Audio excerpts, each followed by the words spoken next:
skyrocking my career to my destiny. Let none stop me, get the best of me.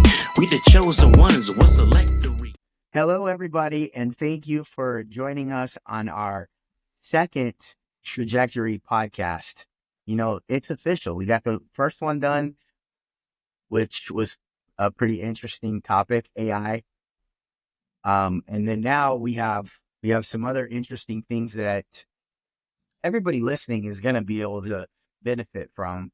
And so if you're listening, buckle up, sit back, relax, and enjoy the ride. For sure. Like number one, we got under our belt. Number two means, hey, this is kind of becoming a real thing. But with our track record with the Wednesday meetings at Trajectory, we'll be doing this every week, and we'll be coming back with great topics, and hopefully we'll be on episode 1,000, one of these days. Imagine. That can you imagine? Yeah, for sure. Yeah, I bet we could manifest it. Good segue. Because I guess that's the topic for today is manifestation. So, the whole break the locks system that I've been putting together and my coaching, actually originally didn't really start off as manifestation, but it kind of ended up that way because it all really made sense. It's like an easier way to explain it because people kind of know what that is, but it is kind of, I wouldn't say controversial, but people have different ideas about it. I mean, what do you think about manifestation and that whole concept? So I want to get the woo-woo stuff out of the way up front, right? Because I remember watching The Secret and they're talking, and I don't remember exactly who, but somebody said, I just imagined that I would make $25,000, and then all of a sudden there was a check in the mail for $25,000, and yep. And on that, I call bullshit. Like, come on, that's bullshit. Just think of 25,000 and it appears in your mailbox. Now with that out of the way, right? So there's definitely some woo-woo poppycock that is along the topic of manifestation. I do believe there's something there. When we put energy out into the world, I do believe that there's some kind of reciprocation, whether it's, vibrations or magnetism or, quantum mechanics or something like that. There's things that we can't explain. So I'm open, but there are certain things that I'm just like, okay, that's bullshit. And I think people listening, I'm imagining a lot of the people are going to share that sentiment with me, But what do you think about it? I mean, I was kind of on the same boat, as far as like, I knew that there's something to it, for sure. There's this guy, one of the first people I ever followed on YouTube. It was probably like nearly 20 years ago, maybe more than that. Oh, dang. There's this guy, I forgot his name. I think it was like Bijan or something. He was just weird, old, like bald, muscular guy that was just talking nonsense. Well, like it just seemed like nonsense, but he always had a good energy about him. But he was talking about manifesting, and I think his whole thing was like, I forget. It was like working but not working. It was kind of like you can get whatever you want, and it's like effortless or something like this. You don't do anything. And he was talking about I think he was working for like a real estate or a mortgage company. And he would just like sit in his office and like meditate. And he would be like the number one guy in the company. Whereas all these people were hustling and on the phone and doing all this stuff and they're struggling. He's literally just meditating in his room and he's like the number one guy in the company. So that's like how his whole thing started. Like people would be like, what the heck? What's your deal? You know what I mean? Yeah. So that's the first kind of like time I looked at it, because I think at the time I was in mortgage and I was like, this guy is either full of crap or something. But I've heard stories about this guy that was like, no, for sure. He was like one of the top dudes. The real deal. It's like, okay, he was a real deal. I mean, it wasn't a famous guy, but it was just so. But then you read all these books. So you read books like, Think and Grow Rich and The Secret, stuff like that, where there's multiple people saying the same things. And then, recently I've been writing a book called the Forbidden Handbook, and really what that is just these ideas, but then the sources that kind of back up the idea. So it's like religious texts, ancient texts, science, all people kind of saying the same thing. See, so we can all see like, oh, okay, here's the idea, and then there's all these people saying it. So that's the one thing is that there is no denying that a bunch of people say the same thing about this, that it's like manifestation is a real thing. But my the way my brain works, I'm probably similar to you. I just can't accept it for face value. You know what I mean? I need to understand like why would it work? Like what's the reason? And that was the initial reason why I kind of started getting more into it. But the book, The Four Keys that I wrote was kind of the foundation for it because it kind of opened my eyes to understand that, okay, well, now I understand this concept, it unraveled a whole bunch of stuff, including the whole manifestation thing. So I was like, well, now that this kind of makes sense, will it make sense if I dig a little deeper? And that's where I kind of went down the rabbit hole. But essentially, the idea was to put together a formula that's exactly like how to manifest and why it works. More along the lines of something that our brain can interpret of why it would work, instead of just saying, "Hey, believe it's going to work and it'll happen." You know what I mean? Right. That was the whole purpose of the four keys too, is understanding, making something our brain can interpret of like long-term fulfillment. It's the same concept. So do you interweave science with the comparison? Because that there are ancient texts that have said certain things, and so you're kind of comparing or including those. And then do you have any kind of a scientific background for any of that? Yeah, so different components, obviously. That for example, here's like a easy one is like there's scientific study on like how the subconscious fills in the gaps in your brain. I mean, it just makes sense that there's so much going around us, and our brain can only interpret like a small percentage, right? So it uses patterns and your subconscious, what you've already learned, to try to fill in those gaps. So it could be, just for numbers sake, it could be as much as like 90%. You may be taking in 10% of what you see, hear, touch, smell at one time, and 90% of whatever's happening is filled in by your subconscious. And you've probably seen like those videos where they make you like watch something and they're like, okay, did you see the monkey that walked by? Yeah. And you're like, there's just like a gorilla that walked, but you don't even see it because our brain's just filling in the rest of the stuff. So there's Absolutely. there's a lot of scientific research like that. But if 90% of it is filled in by our subconscious, that means that whatever we have programmed in our brain is filling in that void. And that's a big part. So that's essentially our reality, our world, right? So if we can control that 90%, we could essentially shape the world around us, you know?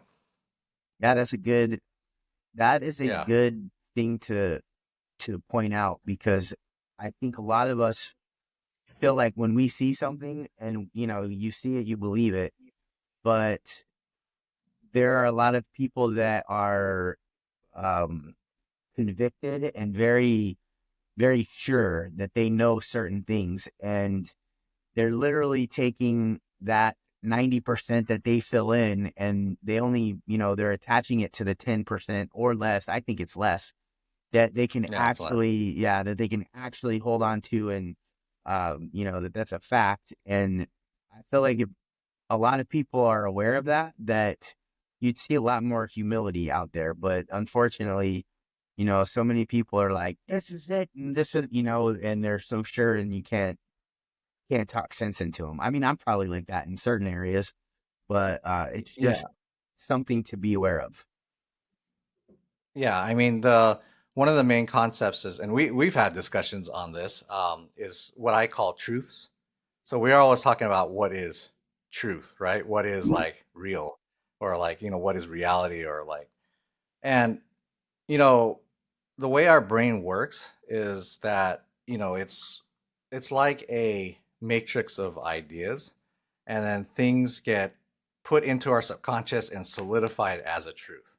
Like I was talking about the concept of one plus one. Like you understand that to the point where you don't have to think about it. It's not something you have to like really ponder about. It's just automatic, right? So that's a truth. Okay. When you get to the next level of like multiplication, and if you're learning that for the first time, there's some energy around it of confusion. It's not solidified in your subconscious yet, but 1 plus 1 is. So that means you don't even think about it. That's just your reality. Yep. Okay. That's the kind of stuff that gets filled into the 90%.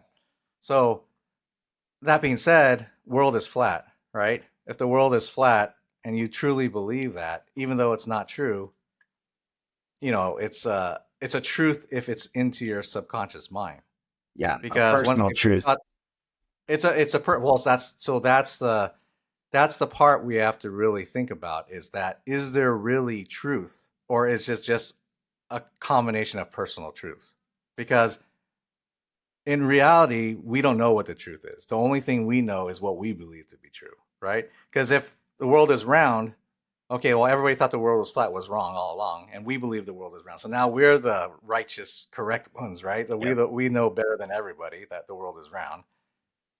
20 years from now, they say, "Oh, world is oval." We found out that gravity is actually pulling. It's a little oval. It's not round, right? So does that mean that our truth was less true, or is it? It does, but does that make any difference in at the time being, like right now? No, it was a truth at the time, right?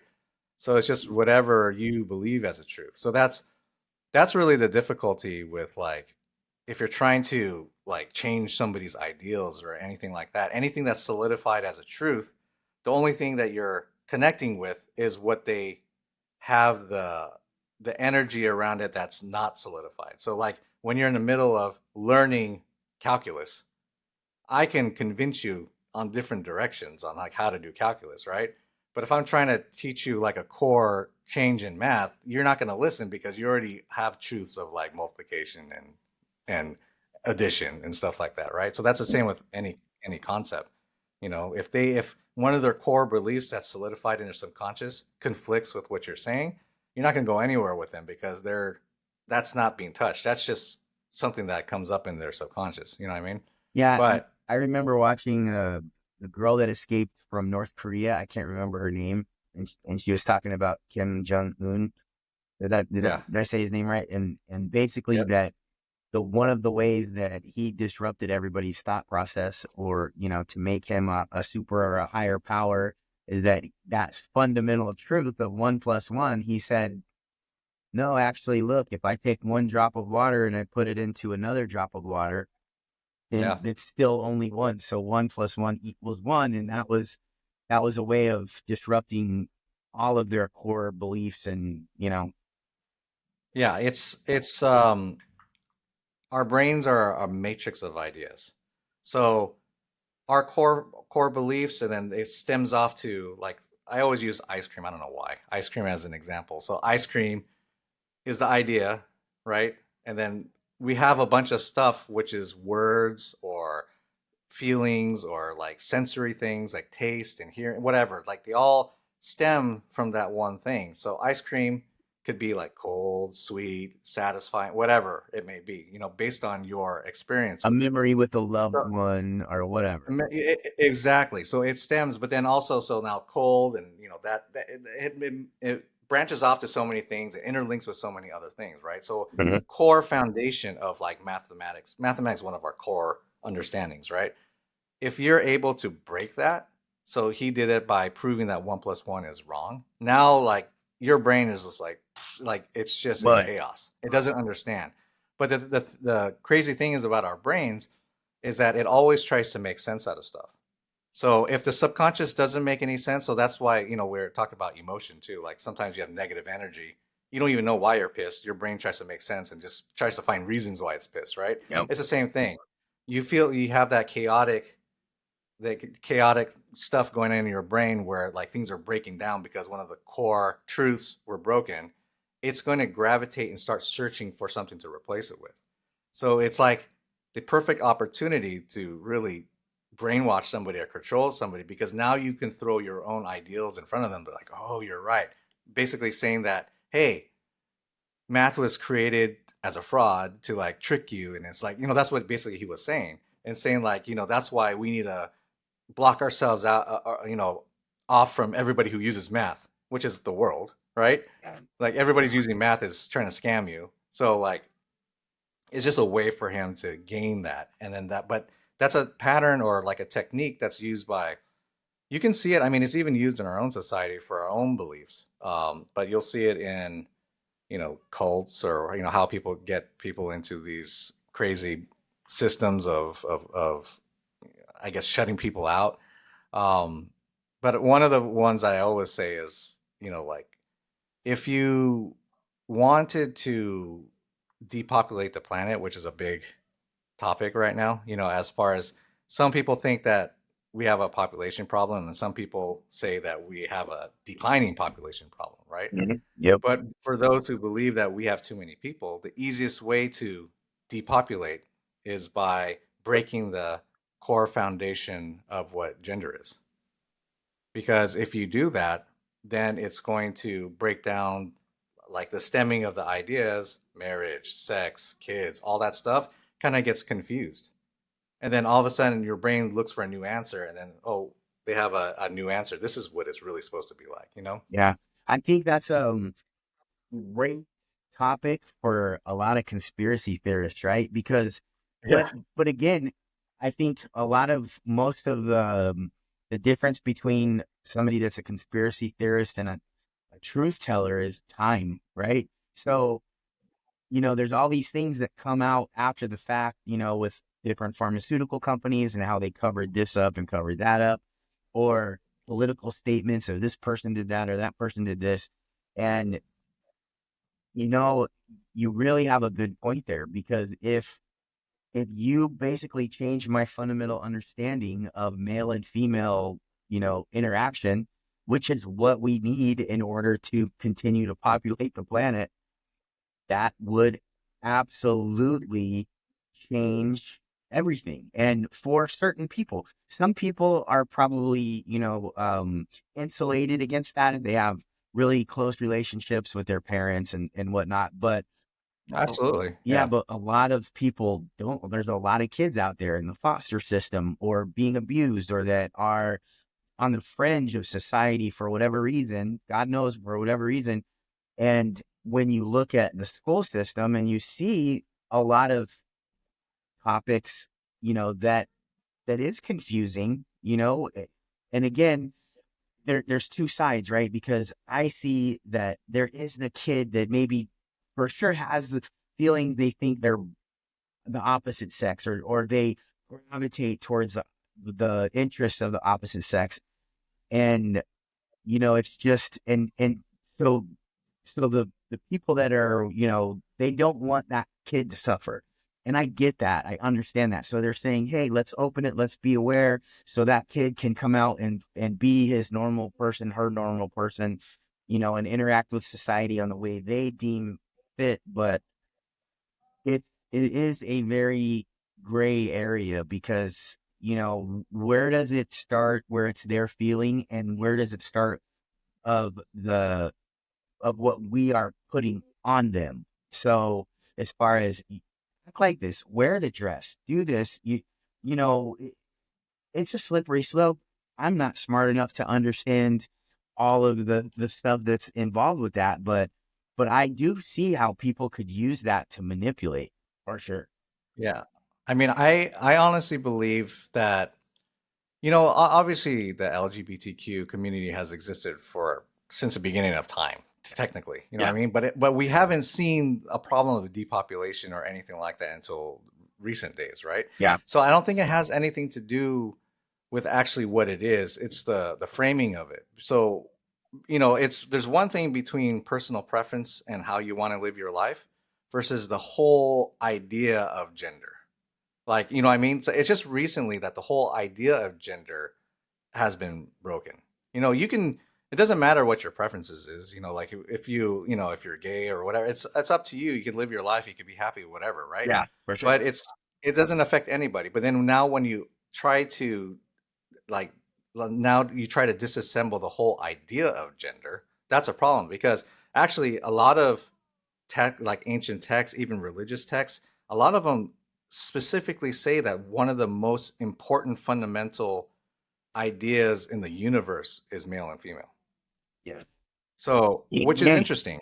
Yin and yang. Yin and yang, male and female, and it makes sense because if we forgot male and female, like how would we exist, right? How would we continue to exist? So it's interesting. Yeah, it has nothing to do with really like personal preference. It has to do with just the idea of gender, Right. and the purpose of gender, and actually making a stigma where like you say gender, it's almost like a negative word these days. Like you Yeah. can't mention it. You know what I mean?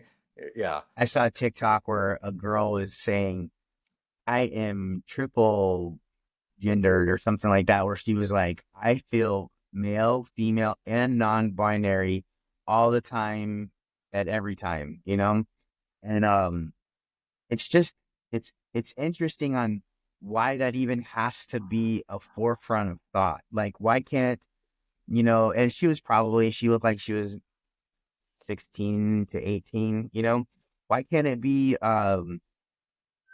school or maybe what is school brought that about? I don't know. Why can't it be, her her family, or why can't it be traveling, or why can't it be theories, or some type of thought, or but it's no, Well, gender is her focus. Triple I mean, gender. honestly, I think it may be like an attack on freedom of speech because, like, realistically, it should be I am a girl. This is how I feel. This is my thoughts. This is how, like, what I believe, right? Yeah. But instead, they're like, no, no, no, no, no.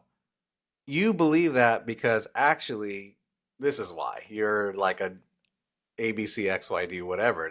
This is why. I mean, it's the same thing like anything, like like how many different like autism spectrums or ADHD, like you're labeled with so much, like you can't just be a nerd in school or like a quiet guy. You're labeled something, right? It's Yeah. another sense of labeling is like a way to justify that belief. You can't just be a person and have these beliefs. You have these beliefs because you're this. You know what I mean? Yeah. Which is Yeah. it's kind of crazy, but It, it, it confuses the masses, you know? yeah. And I could really see how that would mess some people up, because how I look at it is that, what I like me and so my wife and I, right?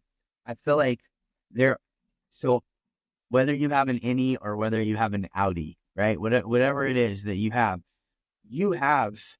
a dynamic of male or of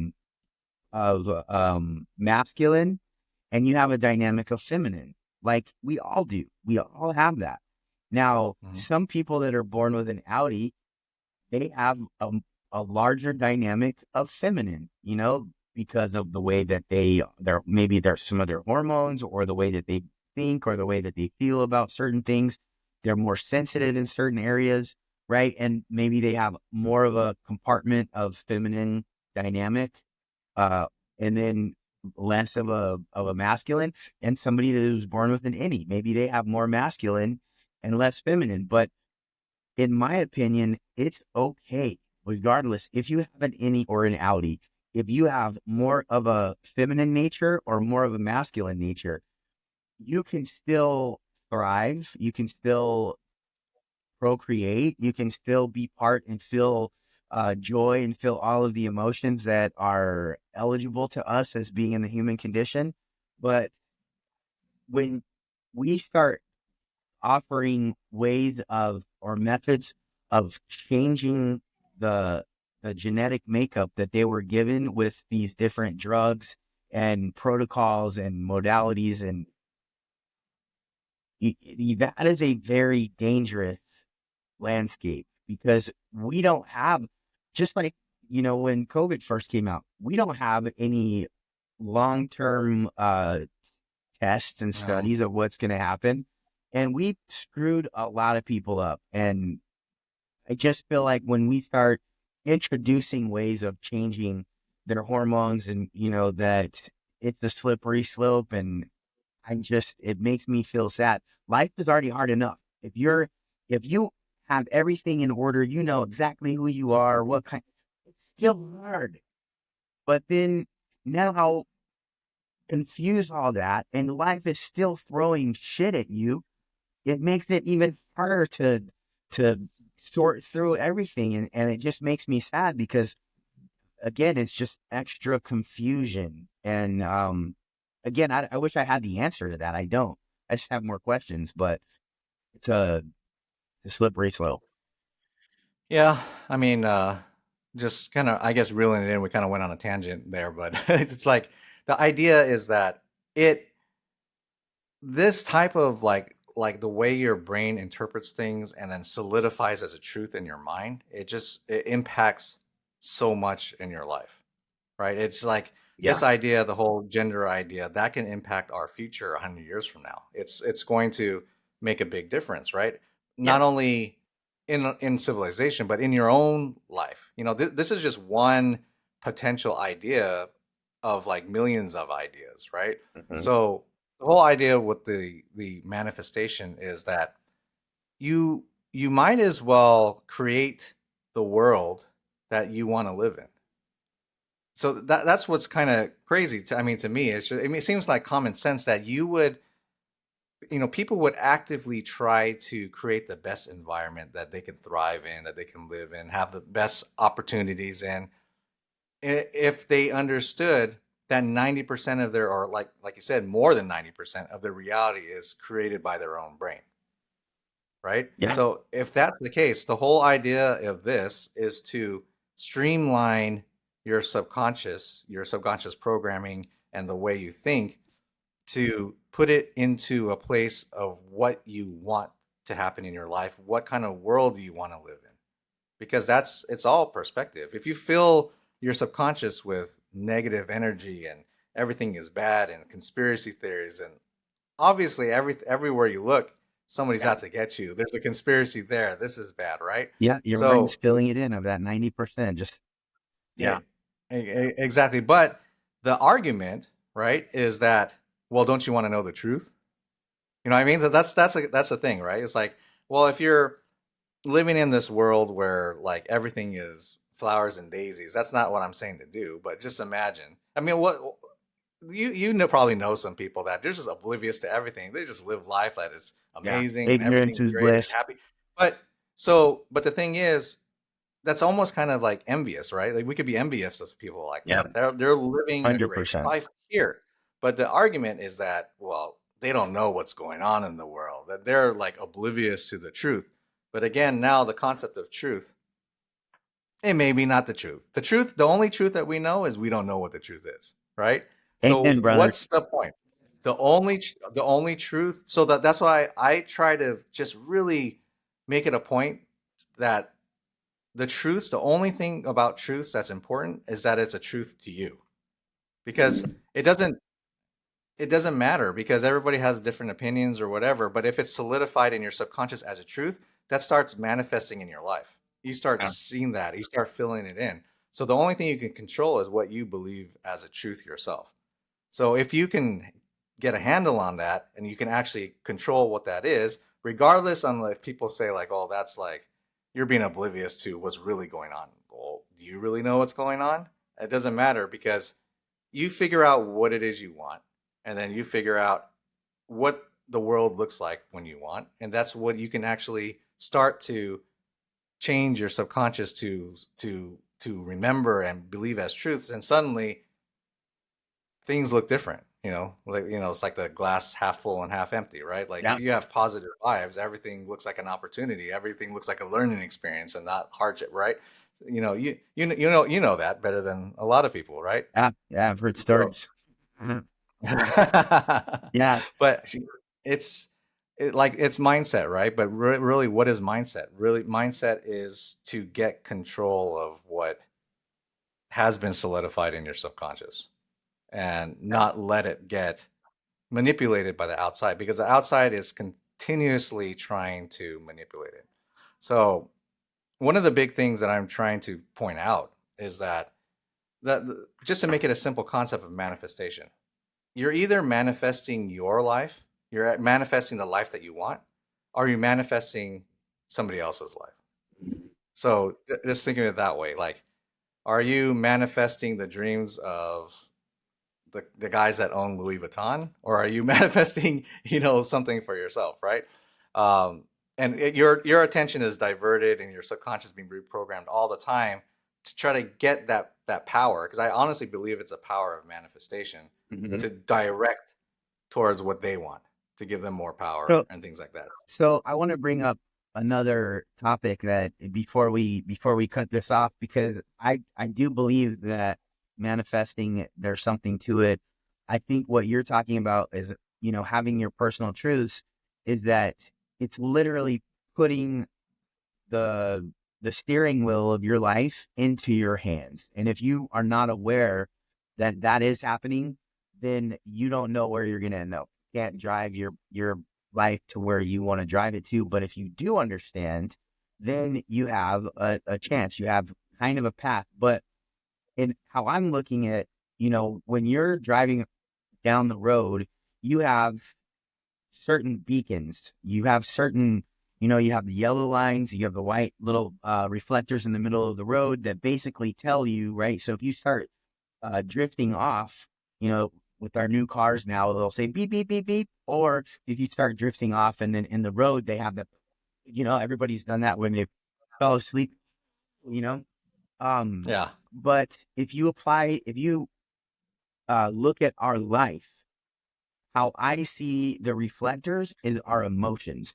So if you pissed off for some reason, or you are so you feel helpless, or you have a very intense emotion, I think, or hatred or anger, I think that is a beacon, that is a reflector, that is a boundary. It's a buoy. It's something that says, whoa, something, hey, look at this. It's not saying ignore it. It's saying you feel this raw emotion. Look at this and look at how it's affecting you. And then why? Why do I feel that strong emotion the way I do? And then I think from having this conversation is you can look at, maybe there's a mismatch at what you think your life should be and what it is. And that maybe it's not the actual situation, but the way you are approaching looking at the situation that has affected that emotion. And that if you can pull yourself back and say, oh, wow, oh, yeah, no, you know what? I was expecting this. My expectation was this. And if I understood that, I shouldn't have expected it. So then you can pull it back and maintain control. I think if you can do that. So if you're having a very strong emotion, you can look at that as a guide to say, oh, wait, red flag, what, pull back, what is it? And then do a deep dive inside. And I feel like that can help you say, oh, put a flag right here.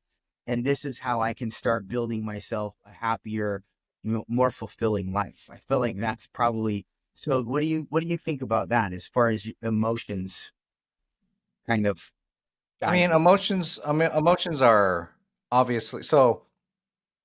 There's a little bit more that goes into it, right? So, Mhm. first, if you look at just the basics of emotions, right? What is emotions, right? Right. Feelings, Yeah. feelings. I mean, so just at the core feelings are releases of brain chemicals, right? So certain types of brain chemicals will create this energy, and that's the interesting part of emotions, is that not all emotions are. All right, so that was the end of part one of this podcast. We get really into it and really deep into part two, so hopefully you guys come back and check that out. But in the meantime, I want to talk about the Trajectory Online community. We are doing something that's called Thrive in 2025. And what that is our members are actually letting everybody know what their goals are for 2025. And we're doing everything in our power as a group to make sure that happens. That includes choosing what topics we're talking about in this podcast, what guests and expert that we're bringing in for the community, and what courses that we're putting into that online community. It's all based on what the goals are for our members. So it's something really exciting that we're doing. We want you to be a part of it. And, until next time, Jay and Scotty, we're going to be here for you every week. Thanks for tuning in.